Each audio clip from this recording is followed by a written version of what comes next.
ಶ್ರೀ ಗುರುಭ್ಯೋ ನಮಃ. ಹರಿ ಓಂ. ಭಾಗವತ ಸಂಪರಿಮೋದ ಶ್ರೋತೃಗಳಿಗೆ ಸುಸ್ವಾಗತ. ಈ ಹಿಂದೆ ನಾವು 14ನೇ ಎಪಿಸೋಡ್ನಲ್ಲಿ ಸುಮಾರು 190 ಪ್ರಶ್ನೆಗಳವರೆಗೆ ಚಿಂತನೆಯನ್ನು ನಡೆಸಿದ್ವಿ. ಇದೀಗ 15ನೆಯ ಎಪಿಸೋಡ್ ಮೂಲಕ 191ನೇ ಪ್ರಶ್ನೆಯಿಂದ ಚಿಂತನೆಯನ್ನು ಮುಂದುವರಿಸೋಣ. ಸೂತ ಪುರಾಣಿಕರು ಸರ್ವೋಪಸಂಹಾರಗೊಳಿಸುವುದು ಹೇಗೆ? ಹರಿ ಮಹಿಮೆ ಹಾಗೂ ಭಾಗವತದ ಮಹಿಮೆಯನ್ನು ಕೊಂಡಾಡಿ ಭಾಗವತೋಪದೇಶದ ಸರ್ವೋಪಸಂಹಾರಗೊಳಿಸಿದ್ದಾರೆ. ಹರಿಮಹಿಮೆ ಭಾಗ 1ರಲ್ಲಿ ನೋಡುವಂತಾಗಿದ್ದರೆ ಕೊನೆಗೆ ಬರ್ತದೆ, ಯಂ ಬ್ರಹ್ಮ ವರುಣೇಂದ್ರ ರುದ್ರ ಮರುತಃ ಸ್ತುನ್ವಂತಿ ದಿವ್ಯೈಸ್ತವೈಃ ವೇದೈಃ ಸಾಂಗಪದಕ್ರಮೋಪನಿಷದೈಃ ಗಾಯಂತಿ ಯಂ ಸಾಮಗಾಃ ಧ್ಯಾನಾವಸ್ಥಿತತದ್ಗತೇನ ಮನಸಾ ಪಶ್ಯಂತಿ ಯಂ ಯೋಗಿನೋ ಯಸ್ಯಾಂತಂ ನ ವಿದುಃಸುರಾಸುರಗಣಾಃ ದೇವಾಯ ತಸ್ಮೈ ನಮಃ. ಸೂತರು ಸ್ತೋತ್ರ ಮಾಡಿದ್ದಾರೆ. ಬ್ರಹ್ಮ, ವಾಯು, ರುದ್ರ, ಇಂದ್ರ, ವರುಣಾದಿ ದೇವತೆಗಳು ದಿವ್ಯವಾಗಿರತಕ್ಕಂಥ ವೇದ ಮಂತ್ರಗಳಿಂದ ಹಾಗೂ ಸಾಮಗರು ಸಾಮಗಾನದಿಂದ, ಯೋಗಿಗಳು ತದೇಕ ಚಿತ್ತ ಧ್ಯಾನದಿಂದ ಯಾರನ್ನು ಸದಾ ಆರಾಧಿಸುತ್ತಿದ್ದರೂ ಯಾರ ಮಹಿಮೆ ಪೂರ್ತಿ ತಿಳಿಯದೋ ಅಂತಹ ಹರಿಗೆ ನಮೋ ನಮಃ. ಹರಿಯ ಮಹಿಮೆ ಭಾಗ 2 ನೋಡುವಂತಾಗಿದ್ದರೆ ಸೂತರೆ ಸ್ತೋತ್ರ ಮಾಡಿದ್ದಾರೆ. ಪೃಷ್ಠಭ್ರಾಮ್ಯ ದಮಂದ ಮಂದರಗಿರಿ ಗ್ರಾವಾಗ್ರ ಕಂಡೂಯನಾತ್ ನಿದ್ರಾಲೋಕಮಟಾಕೃತೆ ಭಗವತಃ ಶ್ವಾಸಾನಿಲಃ ಪಾಂತುವಃ ಯತ್ಸಂಸ್ಕಾರ ಕಲಾನುವರ್ತನವಶಾತ್ ವೇಲಾನಿಭೇನಾಂಭಸಾಂ ಯಾತಾಯಾತಮತಂದ್ರಿತಂ ಜಲನಿಧೇ ನಾದ್ಯಾಪಿ ವಿಶ್ರಾಮ್ಯತಿ. ಕ್ಷೀರಸಮುದ್ರ ಮಥನ ಮಾಡುವಾಗ ಕೂರ್ಮಾವತಾರ ಹೇಳಿದ್ದಾನೆ ಭಗವಂತ. ತನ್ನ ಬೆನ್ನ ಮೇಲೆ ಮೊನಚು ಕಲ್ಲು ಬಂಡೆಗಳ ಮಂದರ ಪರ್ವತ ಗಿರಗಿರ ತಿರುಗಿದ್ರೂ ಸಹಿತ ಹಾಯಾಗಿ ಬೆನ್ನ ಮೇಲೆ ಕೈ ಸವರಿದಂತಾಗಿ ತೂಕಡಿಕೆ ಬಂತಂತವನಿಗೆ. ಏನು ನೋವಾಗಿಲ್ಲ, ಗಾಯ ಆಗಿಲ್ಲ, ಯಾವುದೇ ರೀತಿಯ ಕಷ್ಟ ಆಗಲಿಲ್ಲ. ಈ ಕೂರ್ಮಾವತಾರಿ ಭಗವಂತ ಆ ಉಸಿರಿನ ಗಾಳಿಯಿಂದ ಅವತ್ತು ಸಮುದ್ರದಲ್ಲಿ ಒಂದು ಅಲೆಗಳೆಲ್ಲ ಸಮೂಹ ಎದ್ದಿತು. ಅವತ್ತು ಏನು ಎದ್ದಿದೆ ಅಲೆಗಳ ಸಮೂಹ ಇನ್ನೂ ನಿಂತಿಲ್ಲ. ಅಂತಹ ಪ್ರಭುವಿನ ಉಸಿರಿನ ಗಾಳಿ ನಿಮ್ಮನ್ನು ರಕ್ಷಿಸಲಿ. ಎಂಥ ಸುಂದರವಾದ ಮಾತು ನೋಡ್ರಿ. ಇವತ್ತು ಸಮುದ್ರ ಅಲೆ ಹೇಳಲಿಕ್ಕೆ ಏನು ಕಾರಣ? ಅದು ಭಗವಂತನ ಕೂರ್ಮಾವತಾರದ ಶ್ವಾಸೋಚ್ಛ್ವಾಸ ಅವತ್ತಿನದು. ಇವತ್ತು ವಿಜ್ಞಾನಿಗಳನ್ನು ನಾವು ಎಷ್ಟೋ ಸಲ ಕೇಳಿದೆ, ಏನು ಕಾರಣ? ಸಮುದ್ರ ಅಲೆ ಯಾಕೆ ಬರ್ತಾ ಇದೆ? ಬೇರೆ ಕಡೆಗೆ ಅಲೆ ಹಾಕಿಲ್ಲ. ಏನೇನೋ ಕಾರಣ ಕೊಟ್ಟರು. ವಿಶಾಲವಾದ ಜಾಗ ಇದ್ದರೆ, ವಾಯುವಿನ ಒತ್ತಡ ಇದ್ದರೆ ಅಲ್ಲಿ ಅಲೆ ಬರ್ತದೆ. ಗಂಗಾನದಿಯಲ್ಲಿ ಬರ್ಬೋದಲ್ಲ, ವಿಶಾಲವಾದ ಜಾಗವೂ ಇದೆ, ವಾಯುವಿನ ಒತ್ತಡವೂ ಇದೆ. ಒಮ್ಮೆ ಆದರೆ ಬಂದಿದೆಯಾ? ಬಂದಿಲ್ಲ. ಅಲ್ಲಿ ನಮಗೆ ಸಿಕ್ಕಿಲ್ಲ ಅದು ಉತ್ತರ. ಅದು ಬಿಡಿ. ಇಲ್ಲೇ ಮರವಂತೆ ಅಂತಿದೆ ಉಡುಪಿ ಕಡೆ ಹೋಗ್ತಾ. ಎಡಪಕ್ಕದಲ್ಲಿ ಸಮುದ್ರದ ಒತ್ತು ನೀರು, ಬಲಭಾಗದಲ್ಲಿ ಸಮುದ್ರವೇ ಇದೆ. ಇಲ್ಲಿ ಎಡಭಾಗದಲ್ಲಿರ್ತಕ್ಕಂಥ ಒತ್ತು ನೀರಿನಲ್ಲಿ ಯಾಕೆ ಅಲೆ ಕಾಣಿಸೋದಿಲ್ಲ? ಅಲ್ಲಿ ವಿಶಾಲ ಪ್ರದೇಶನೇ ಇದೆ, ವಾಯು ಒತ್ತಡ ಇದೆ, ಕಾಣಿಸ್ಬೋದಲ್ಲ. ಹಾಗಾಗಿ ಆ ಉತ್ತರ ಸರಿಯಾಗಿ ನಮಗೆ ಸಿಕ್ಕಿಲ್ಲ. ಅದನ್ನು ಭಗವಂತನ ಅನುಗ್ರಹದಿಂದ ಬಂದಿರತಕ್ಕಂಥದ್ದು, ಶ್ವಾಸೋಚ್ಛ್ವಾಸದಿಂದ ಅಲ್ಲಿ ನಿರ್ಮಾಣವಾಗಿದೆ ಅನ್ನೋ ಮಾತನ್ನು ನೋಡತಕ್ಕಂಥದ್ದು. ಹೀಗೆ ಅಂತಹ ಭಗವಂತನ ಉಸಿರಿನ ಗಾಳಿ ನಿಮ್ಮನ್ನು ರಕ್ಷಿಸಲಿ. ಈ ಭಾಗವತ ಪರಂಪರೆ ಹೇಗೆ ಬೆಳೆದು ಬಂತು? ಸಕಲ ವೇದಾಂತ ಸಾರವೆನಿಸಿದ ಭಾಗವತವನ್ನು ನಾರಾಯಣನು ಆದಿಯಲ್ಲಿ ಬ್ರಹ್ಮನಿಗೆ ಉಪದೇಶಿಸಿದ್ದಾನೆ. ಬ್ರಹ್ಮನಿಂದ ನಾರದರಿಗೆ, ನಾರದರಿಂದ ವೇದವ್ಯಾಸರಿಗೆ, ವೇದವ್ಯಾಸರಿಂದ ಶುಕಮುನಿಗಳಿಗೆ, ಅವರಿಂದ ಪರೀಕ್ಷಿತಿಗೆ, ಹೀಗೆ ಭಾಗವತ ಉಪದೇಶ ಪರಂಪರೆ ಹರಿದು ಬಂದಿದೆ. ಈ ಭಾಗವತದ ಫಲ ಏನು? ಭಾದ್ರಪದ ಹುಣ್ಣಿಮೆ ದಿವಸ ಬಂಗಾರ ಸಿಂಹಾಸನದಲ್ಲಿ ಭಾಗವತ ಪುಸ್ತಕ ಇಟ್ಟು ಪೂಜೆ ಮಾಡಿ ದಾನಗೈದರೆ ಮುಕ್ತಿಯು ಲಭ್ಯವಾಗುತ್ತದೆ. ಭಾಗವತದ ಮಹಿಮೆ ಏನು? 18 ಪುರಾಣಗಳ ಒಟ್ಟು ಶ್ಲೋಕ ಸಂಖ್ಯೆ 4 ಲಕ್ಷ. ವೇದಾಂತ ಸಾರವೆನಿಸಿದ ಭಾಗವತ ಶ್ಲೋಕಗಳ ಸಂಖ್ಯೆ 18,000. ನದಿಗಳಲ್ಲಿ ಗಂಗೆ, ದೇವತೆಗಳಲ್ಲಿ ವಿಷ್ಣು, ವಿಷ್ಣು ಭಕ್ತರಲ್ಲಿ ಶಿವ, ಕ್ಷೇತ್ರಗಳಲ್ಲಿ ಕಾಶಿಗಳಂತೆ ಎಲ್ಲ ಪುರಾಣಗಳಲ್ಲಿ ಭಾಗವತವು ಶ್ರೇಷ್ಠವಾಗಿದೆ. ಹರಿ ಹಾಗೂ ಶುಕಮುನಿಗಳಿಗೆ ನಮನವನ್ನು ಸಲ್ಲಿಸ್ತಾರೆ ಸೂತರು. ಮುಮುಕ್ಷುಗಳಾದ ಬ್ರಹ್ಮಾದಿಗಳಿಗೆ ಭಾಗವತವನ್ನು ಉಪದೇಶಿಸಿದ ಭಗವಾನ್ ವಾಸುದೇವನಿಗೆ ನಮೋ ನಮಃ. ಸಂಸಾರ ವಿಷಸರ್ಪದಿಂದ ಪರೀಕ್ಷಿತನನ್ನು ಪಾರು ಮಾಡಿದ ಶುಕಮುನಿಗಿದೋ ನಮನ. ಸರ್ವೋತ್ತಮ ಹರಿಗೆ ನಮನ ಸಲ್ಲಿಸ್ತಾರೆ. ಹೇ ಯೋಗೇಶ್ವರ ಪ್ರಭು ಕೃಷ್ಣ, ನೀನೇ ನನ್ನ ಒಡೆಯ.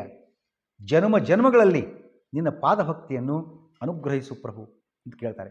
ಯಾರ ನಾಮ ಸಂಕೀರ್ತನೆ, ಯಾರ ನಾಮ ಸಂಕೀರ್ತನೆಯಿಂದ ಸರ್ವಪಾಪ ಪರಿಹಾರವಾಗ್ತಾ ಇದೆ, ಯಾರಿಗೆ ಸಲ್ಲಿಸುವ ಪ್ರಣಾಮಗಳು ಸಕಲ ದುಃಖ ಪರಿಹಾರಕವಾಗ್ತಾ ಇವೆ, ಅಂತಹ ಸರ್ವೋತ್ತಮ ಹರಿಗೆ ಇದೋ ನಮನ ಅನ್ನೋ ಮಾತನ್ನು ಕೂಡ ಸೂತರು ಪ್ರಸ್ತಾಪ ಮಾಡ್ತಾರೆ.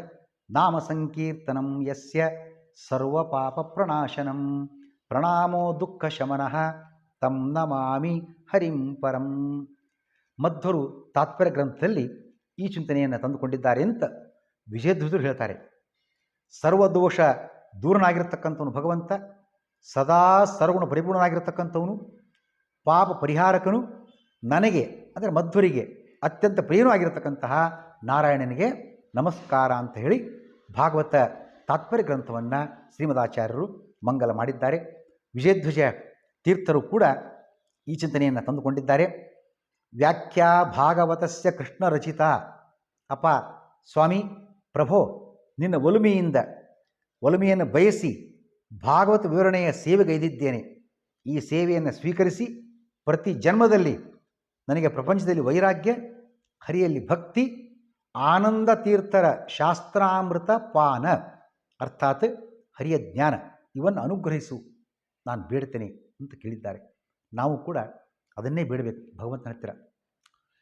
ಏನು ಜ್ಞಾನ, ಭಕ್ತಿ, ವೈರಾಗ್ಯಗಳನ್ನೇ ಕೊಡು ಅಂತ ಕೇಳಬೇಕು. ಜನ್ಮ ಜನ್ಮದಲ್ಲೂ ಸಹಿತ ಅದು ಮತ್ತೊಂದು ಪಾಯಿಂಟು ವಿಜಯ ಹೇಳಿರ್ತಕ್ಕಂಥದ್ದು.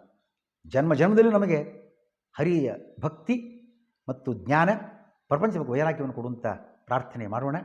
ಈ 12 ಸ್ಕಂದಗಳ ವಿಷಯ ವಿವರಣೆ ಸುಮಾರು ಈಗ 2 ವರ್ಷಗಳ ಹಿಂದೆ ಅಂದರೆ 24 ಏಪ್ರಿಲ್ 2022ನೇ ಇಸ್ವಿ ಮೊದಲ ಭಾಗವತದ ಪರೀಕ್ಷೆ ನಡೀತು, ಮೊದಲನೇ ಸ್ಕಂದದ್ದು.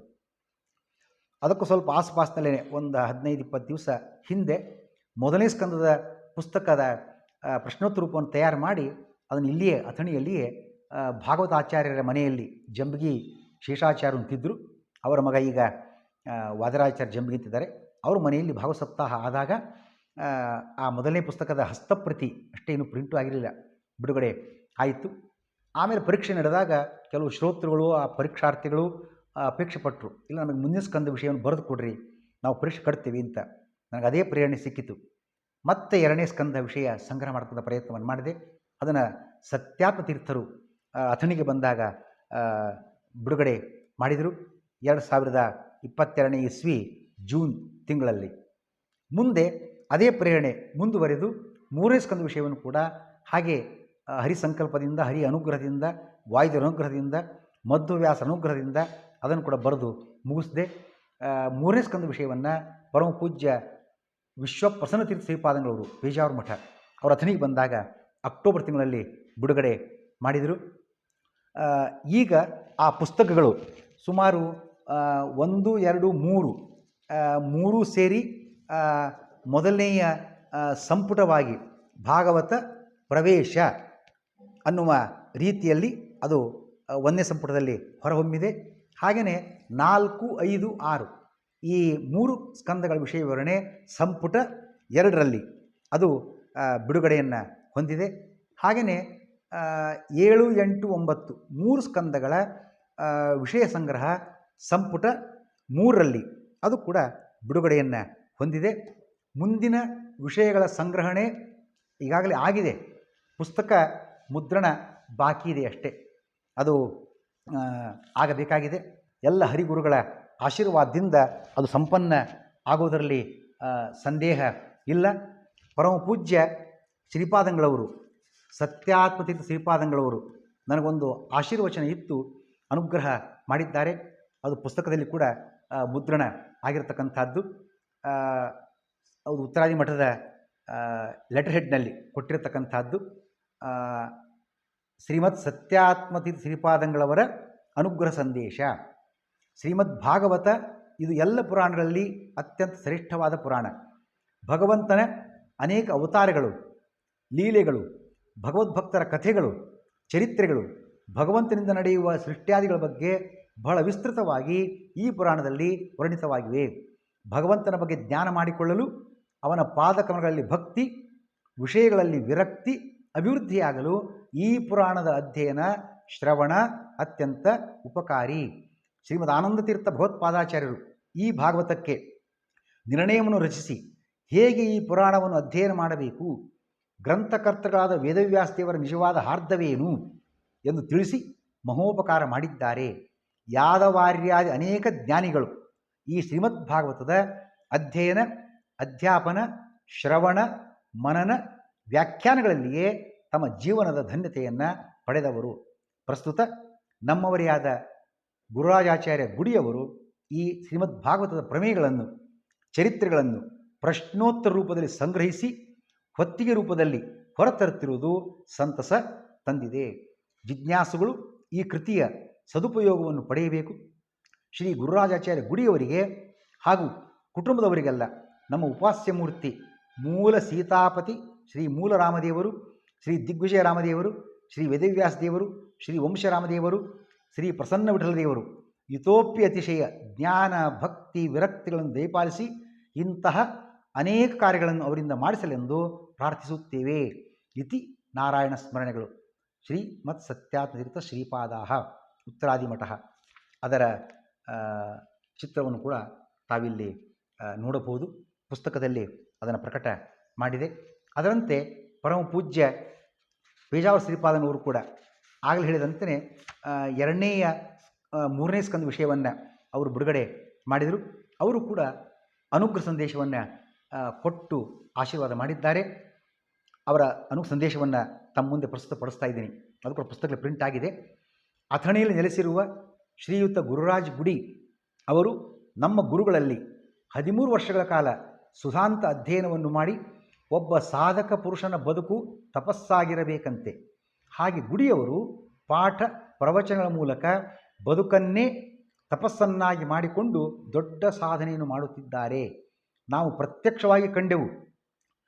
ತಾವು ನಿರಂತರವಾಗಿ ಮನೆ ಮನೆಗೆ ಹೋಗಿ ಭಾಗವತ ಪ್ರವಚನವನ್ನು ಮಾಡಿ ಹಾಗೆ ಮರಳಿದ್ದಲ್ಲ, ಉಪನ್ಯಾಸದ ವಿಚಾರಗಳನ್ನು ಪುಸ್ತಕ ರೂಪದಲ್ಲಿ ಹೊರತಂದು ಶ್ರೋತೃಗಳು ಶ್ರವಣ ಮಾಡಿ ಹೋದರೆ ಸಾಲದು, ನಿರಂತರವಾಗಿ ಮನನ ಮಾಡಬೇಕು ಎನ್ನುವ ನೆಲೆಯಲ್ಲಿ ಆ ವಿಷಯಗಳ ಮೇಲೆ ಇನ್ನಷ್ಟು ಪರೀಕ್ಷೆಗಳನ್ನು ಇಡಿಸಿ ಉತ್ತೀರ್ಣರಾದವರಿಗೆ ಪಾರಿತೋಷಗಳನ್ನು ನೀಡುವ ಮೂಲಕ ಶ್ರೋತೃಗಳನ್ನು ತತ್ವಜ್ಞಾನದಲ್ಲಿ ಹುರಿದುಂಬಿಸುತ್ತಿದ್ದಾರೆ.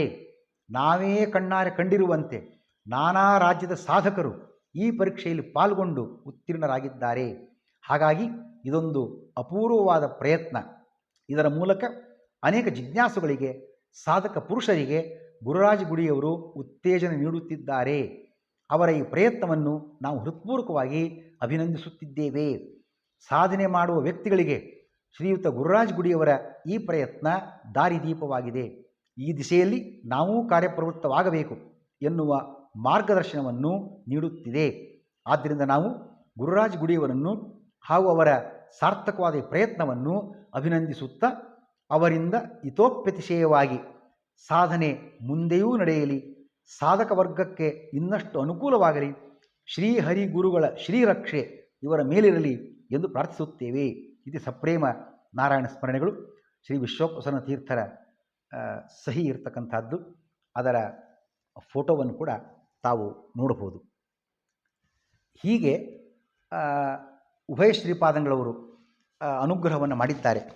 ಇದಕ್ಕೆ ಹಿನ್ನೆಲೆಯನ್ನು ಒಂದು ಮಾತಿನಲ್ಲಿ ನೋಡುವಂತಾಗಿದ್ದರೆ 1997ನೇ ಇಸ್ವಿಯಲ್ಲಿ ಸತ್ಯಪ್ರಮೋದ ಶ್ರೀಪಾದಂಗಳವರು ಬೃಂದಾವನಸ್ಥರಾದರು.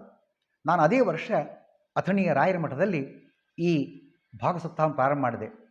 ಸಾಮಾನ್ಯ ಉಳ್ಕಳ ಭಾಗ ಸಪ್ತಾಹ 1 ವಾರ ನಡೀತಿರ್ತದೆ.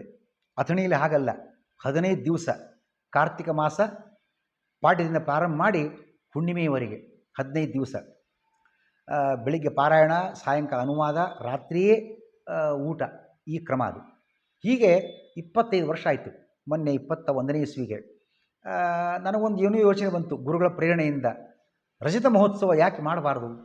ಅದೇ ವೇಳೆಗೆ ಪರಮಪೂಜ್ಯ ವಿಶ್ವೇಶ್ವರಪಾದಂಗಳವರು, ನನ್ನ ವಿದ್ಯಾಗುರುಗಳು, ಪೂರ್ಣಪ್ರಜ್ಞೆ ವಿದ್ಯಾಪೀಠದಲ್ಲಿ ನನಗೆ ವಿದ್ಯೆ ಕೊಟ್ಟು, ಊಟ ವಸತಿ ಕೊಟ್ಟು, ರಕ್ಷಣೆ ಮಾಡಿ, ಈ ಮಟ್ಟಕ್ಕೆ ಮುಟ್ಟಲಿಕ್ಕೆ 2 ಅಕ್ಷರ ಬರಲಿಕ್ಕೆ ಕಾರಣರಾಗಿರ್ತಕ್ಕಂಥವರು ಪರಮಪೂಜ್ಯ ವಿಶ್ವೇಶತೀರ್ಥ ಶ್ರೀಪಾದಂಗಳವರು. ಅವರು ಕೂಡ ಬೃಂದಾವನಸ್ಥರಾಗಿ ಸ್ವಲ್ಪ ಸಮಯ ಆಗಿತ್ತಷ್ಟೇ. ಹಾಗೊಂದು ಯೋಚನೆ ಬಂತು. ಅವರ ಬೃಂದಾವನಸ್ಥರಾಗಿರ್ತಕ್ಕಂಥ 2ನೇ ವರ್ಷದ ಹೊತ್ತಿಗೆ ಕನಿಷ್ಠ ಒಂದು 24 ಕೇಶವಾದಿ ಚತುರ್ಮುಷ್ಟಿ ಮೂರ್ತಿ ಆರಾಧನೆ ಅಂತ ಹೇಳಿ ಮನೆ ಮನೆಗೆ ಹೋಗಿ ಭಾಗವತವನ್ನು ಹೇಳಿ 24 ಸಲ ಅದನ್ನು ಉಪಸಂಹಾರ ಮುಕ್ತಾಯ ಮಾಡೋಣ. ಹಾಗೆ ಒಂದು ಸಲ ಕೊನೆಗೆ 25ನೇದ್ದು 7 ಗಂಟೆ ನಿರಂತರ ಪ್ರವಚನ, ಸಪ್ತಾಹ ರೂಪದ್ದೇ ಪ್ರವಚನ, ಅಷ್ಟು ವಿಷಯಗಳು. ಹೀಗೆ ಒಟ್ಟು 25 ಮಾಡಿ ರಜತ ಮಹೋತ್ಸವ ಮಾಡೋಣ ಅಂತ ಸಂಕಲ್ಪ ದೇವರು ಮಾಡಿಸಿದರು. ಅದರಂತೆ ಅದು ಕೂಡ ಆಯಿತು. 24 ಮನೆಗಳು ಹೋಗಿ 74 ಮನೆಗಳಾಯಿತು. ರಜತ ಮಹೋತ್ಸವ ವಿಜೃಂಭಣೆಯಿಂದ ಕಾರ್ಯಕ್ರಮ ಆಯಿತು. ಅದೇ ವೇಳೆಯಲ್ಲಿ ಬೆಳಿಗ್ಗೆ ಮಠದಲ್ಲೇನೆ ಬೆಳಿಗ್ಗೆ 7 ಗಂಟೆಯಿಂದ ಮಧ್ಯಾಹ್ನ 3 ಗಂಟೆಯವರೆಗೆ ಸತತ 7-7.5 ಗಂಟೆಗಳ ಕಾಲ ನಿರಂತರ ಭಾಗಸಪ್ತಾಹ ಪ್ರವಚನ. ಅವತ್ತು ಬೆಳಿಗ್ಗೆ ದಶಮಸ್ಕಂಧ ಹೋಮ, ಎಲ್ಲ ಪರೀಕ್ಷಾರ್ಥಿಗಳಿಗೆ ಪ್ರಮಾಣಪತ್ರ ವಿತರಣೆ, ಎಲ್ಲ ಕಾರ್ಯಕ್ರಮ ರಜತ ಮಹೋತ್ಸವ ನಡೆಯಿತು. ಆ ರಜತ ಮಹೋತ್ಸವ ನಡೆಯುವಾಗ ಮತ್ತೊಂದು ಪ್ರೇರಣೆ ಸಿಕ್ಕಿತು. ಏನು 24 ಮನೆಗಳಿಗೆ ಪಾಠ ಪ್ರವಚನ ಆಗಿತ್ತು, ಅದು 74 ಆಯಿತು. ಮತ್ತೆ ಗುರುಗಳಿಗೆ ಪ್ರೇರಣೆ ಕೊಟ್ಟರು, ಇದನ್ನು ಶತಕೋತ್ಸವ ಮಾಡಿಬಿಡಪ್ಪ ಮುಂದುವರಿಸಿದಿನ ಅಂಥೇಳಿ. ಮತ್ತೆ ಮುಂದುವರಿತದು.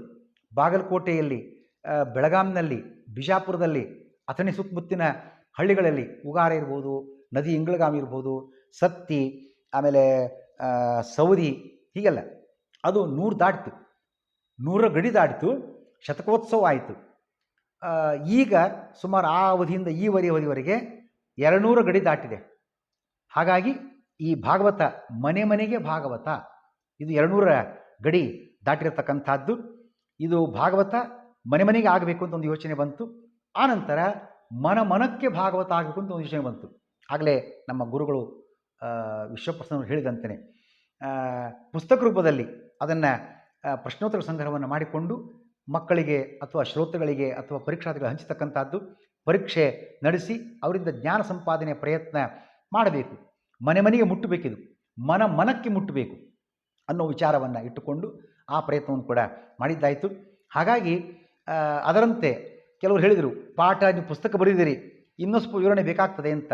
ಮತ್ತೆ ಅದನ್ನು ವಿಡಿಯೋ ರೂಪದಲ್ಲಿ ಮಾಡಿ ಪಾಠವನ್ನು ಯೂಟ್ಯೂಬ್ನಲ್ಲಿ ಹಾಕುವ ಸಂದರ್ಭ ಬಂದಿತು. ಹಾಗಾಗಿ 1ನೇ ಸ್ಕಂದಕ್ಕೆ ಭಾಗವತ ಮೋದ 30 ವಿಡಿಯೋ, 2ನೇ ಸ್ಕಂದಕ್ಕೆ ಹೆಸರು ಆಮೋದ 50 ವಿಡಿಯೋ, ಪ್ರಮೋದ 3ನೇ ಸ್ಕಂದದ ಹೆಸರು, ಅದಕ್ಕೆ 50 ವಿಡಿಯೋ, ಸುಮೋದ 4ನೇ ಸ್ಕಂದ 30 ವಿಡಿಯೋ, ಸಂಮೋದ 30, ಪರಿಮೋದ 25, ಅಭಿಮೋದ 21, ಅತಿಮೋದ 20, ಅಧಿಮೋದ 21. ಭಾಗವತ ದಶಮಸ್ಕಂದಲ್ಲಿ ಪೂರ್ವಾರ್ಧ ಉತ್ತರಾರ್ಧ ಅಂತ 2 ಪ್ರತ್ಯೇಕ ವಿಭಾಗಗಳು. ಪೂರ್ವಾರ್ಧಕ್ಕೆ 25 ವಿಡಿಯೋಗಳು, ಉತ್ತರಾರ್ಧಕ್ಕೆ 20 ವಿಡಿಯೋಗಳು. ಹಾಗೆಯೇ ಭಾಗವತ ಸಂಪ್ರಮೋದ ದಶಮಸ್ಕಂದದ ಹೆಸರು, ಭಾಗವತ ಸುಸಂಮೋದ, ಇದರಲ್ಲೂ ಕೂಡ ಪೂರ್ವಾರ್ಧ ಉತ್ತರಾರ್ಧ ಅಂತ 2 ವಿಭಾಗವನ್ನು ಮಾಡಿಕೊಂಡು ಪೂರ್ವಾರ್ಧಕ್ಕೆ 25 ವಿಡಿಯೋಗಳು, ಭಾಗವತ ಸುಸಂಮೋದ ಉತ್ತರಾರ್ಧ ಏಕಾದಶ ಸ್ಕಂದ ಅದಕ್ಕೂ 25 ವಿಡಿಯೋಗಳು. ಕೊನೆಯದಾಗಿ 12ನೇ ಸ್ಕಂದ ಭಾಗವತ ಸಂಪರಿಮೋದ, ಇದಕ್ಕೆ 15 ವಿಡಿಯೋಗಳು. ಒಟ್ಟು ಎಲ್ಲ ಸೇರಿ 400 ವಿಡಿಯೋಗಳಾಗ್ತದೆ. ಇದೆಲ್ಲ ಸೇರಿ ಏನೋ ಗೊತ್ತಿಲ್ಲ, ಅದು ದೈವ ಸಂಕಲ್ಪನೋ ಗುರುಗಳ ಆಶೀರ್ವಾದನೋ ಯೋಗಾಯೋಗನೋ ಒಂದು ಗೊತ್ತಿಲ್ಲ.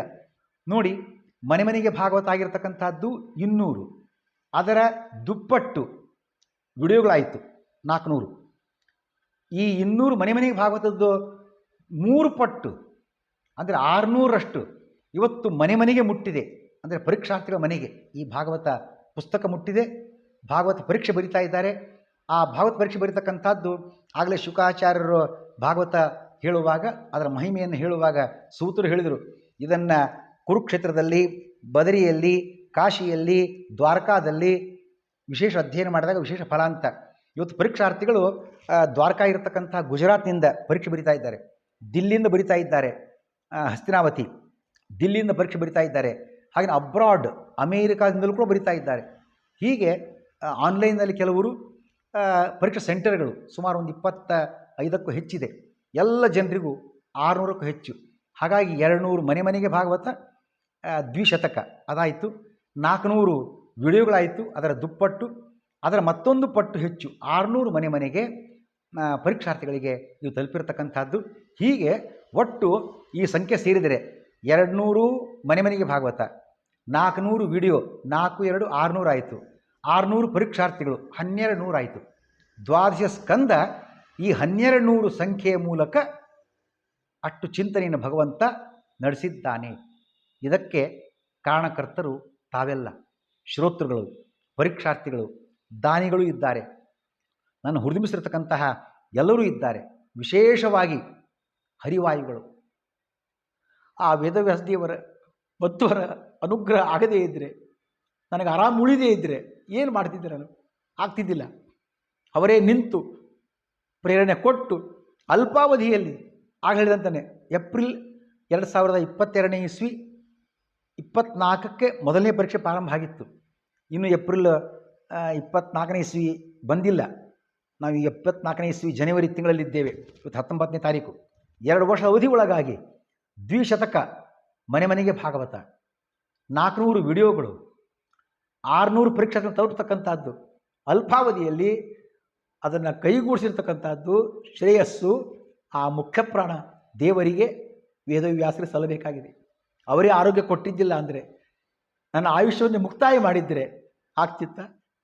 ಹಾಗಾಗಿ ನಾನು ಮೊದಲು ಧನ್ಯವಾದವನ್ನು ಅರ್ಪಿಸ್ತಾ ಇದ್ದೇನೆ. ಈ ಉಸಿರನ್ನು ಉಳಿಸಿ ಈ ಕಾರ್ಯವನ್ನು ನಡೆಸಲಿಕ್ಕೆ ಕಾರಣಕರ್ತರಾಗಿರ್ತಕ್ಕಂತಹ ಆ ವೇದವ್ಯಾಸ ಮುನಿಗಳಿಗೆ, ಆಚಾರ್ಯ ಮಧ್ವರಿಗೆ, ಮುಖ್ಯಪ್ರಾಣರಿಗೆ ಅರ್ಪಣೆ ಮಾಡ್ತಾ ಇದ್ದೇನೆ.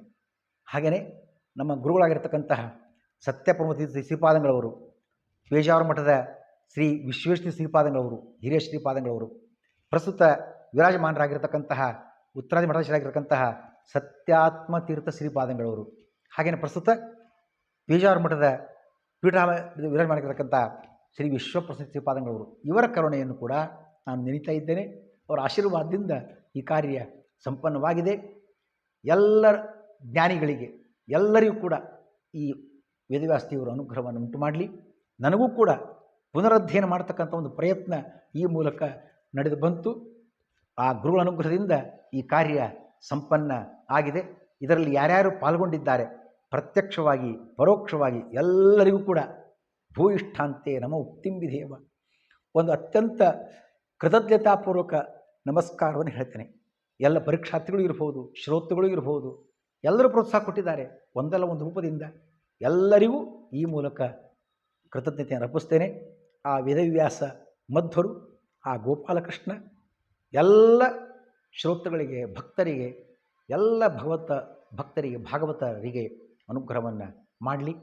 ಈ ಜ್ಞಾನ ಅವರಲ್ಲಿ ಉಳಿಯಲಿ, ಮೋಕ್ಷವನ್ನು ಭಗವಂತ ನೀಡಲಿ ಅಂತ ಪ್ರಾರ್ಥನೆ ಮಾಡ್ತಾ ಮತ್ತೊಮ್ಮೆ ಎಲ್ಲರ ಕೃತಜ್ಞತೆಯನ್ನು ಅರ್ಪಣೆ ಮಾಡ್ತಾ ಈ ಸಣ್ಣ ಅಲ್ಪ ಸೇವೆಯನ್ನು ಭಗವಂತ ಅರ್ಪಣೆ ಮಾಡ್ತಾನೆ. ಶ್ರೀಕೃಷ್ಣಾರ್ಪಣಮಸ್ತು. ಯಸ್ಸರ್ವಗುಣಸಂಪೂರ್ಣ ಸರ್ವದೋಷವಿವರ್ಜಿತ ಪ್ರಿಯತಾಂ ಪ್ರೀತಯೇ ವಾಲಂ ವಿಷ್ಣುರ್ಮೇ ಪರಮಸುಹೃತ್. ಈ ಸಣ್ಣ ಕಾರ್ಯಕ್ರಮದಿಂದ ಭಗವಂತ ಪ್ರಸನ್ನನಾಗಿ ಅನುಗ್ರಹ ಮಾಡಲಿ. ಶ್ರೀಕೃಷ್ಣಾರ್ಪಣಮಸ್ತು.